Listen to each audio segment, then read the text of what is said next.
Bonjour, Thomas Pereira, Premium Account exécutif chez IG France. Aujourd'hui, nous allons approfondir la thématique du Bitcoin et plus particulièrement la blockchain en essayant de rester concis sur une durée de quelques minutes.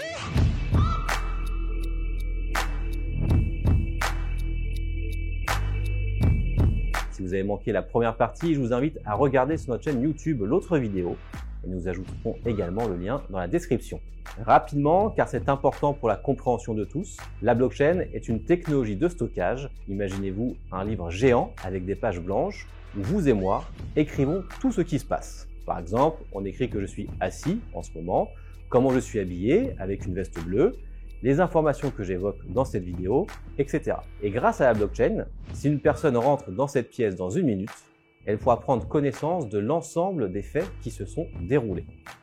La première particularité de cette technologie, c'est premièrement qu'elle est décentralisée. Si demain, moi Thomas, je vous fais un virement de 1000 €, ce n'est pas moi qui vais vous faire un virement, c'est ma banque. C'est un tiers de confiance qui a notre argent. C'est eux qui vont gérer cette transaction.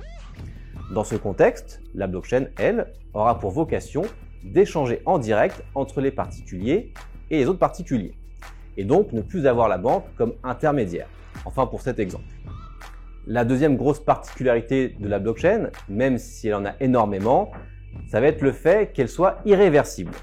Comme votre passé, on ne peut pas le changer. Impossible de changer ce qu'on a fait hier. Vous pouvez essayer, je vous le garantis, ça ne marche pas. Pour le concept de la blockchain, c'est pareil. Les actions sont irréversibles à chaque fois qu'on écrit une ligne sur une page de ce livre. Vous allez donc tous vérifier ce que j'ai écrit, vérifier que c'est correct et on va tous signer sur la ligne.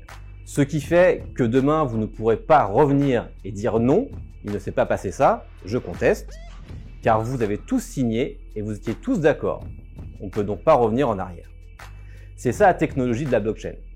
Pour être un peu plus concret, je vais vous donner quelques exemples, quelques cas pratiques.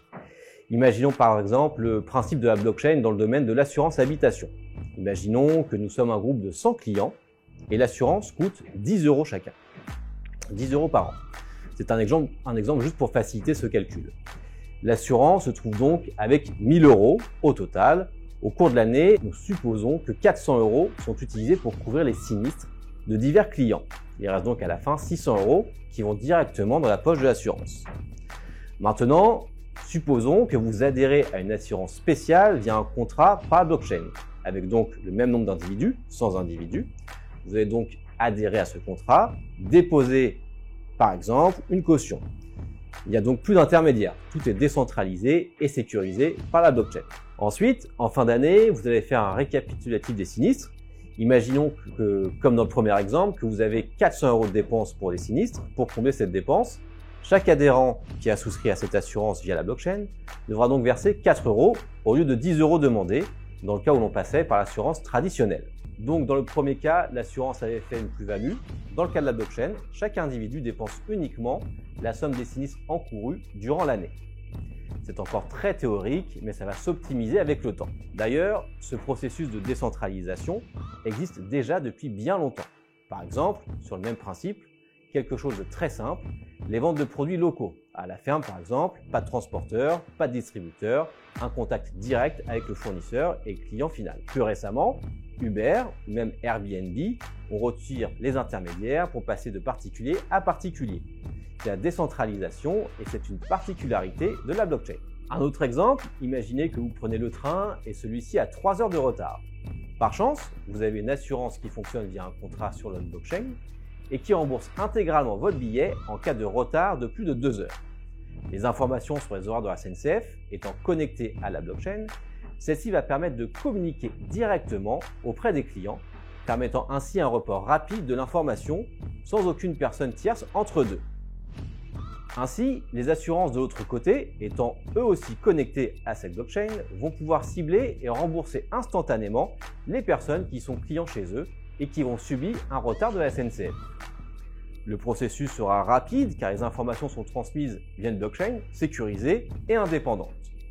Plus besoin d'envoyer un recommandé, contacter telle ou telle personne, attendre 30 jours de fin de mois, etc. Tout se fait très rapidement. D'ailleurs, certaines assurances fonctionnent déjà comme ça et cela risque de se démocratiser dans divers secteurs. Tout comme l'essor d'Internet dans les années 90-2000, le blockchain va créer un réel bouleversement économique dans notre écosystème. Il ne sera plus surprenant dans quelques années de pouvoir payer en crypto-monnaie votre café, de voyager et de payer à l'étranger avec cette blockchain, ses achats, sans se soucier des frais de transfert, de change monétaire ou encore de pouvoir téléphoner et envoyer un SMS n'importe où, n'importe quand, sans aucun surcoût, tout en passant par une blockchain propre à cette problématique et toujours décentralisée. La blockchain permettra de redistribuer l'écart et de générer de nouvelles opportunités technologiques et sociales qui impacteront nos quotidiens.